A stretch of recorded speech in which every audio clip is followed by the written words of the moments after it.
ఎదురు చూడని ఇంత హాయిని మరిచిపోదు మనసు.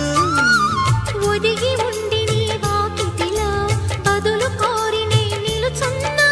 దారి తెలియని చీకటిలో వెలుగు చూసి కాదంటానా. ఊరించి ఇది ఏ మాసం?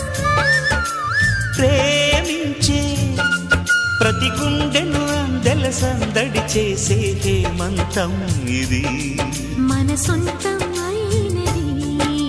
కిలకిల నవ్వే కోయిల కోసం వచ్చింది మధుమాసం. మిలమి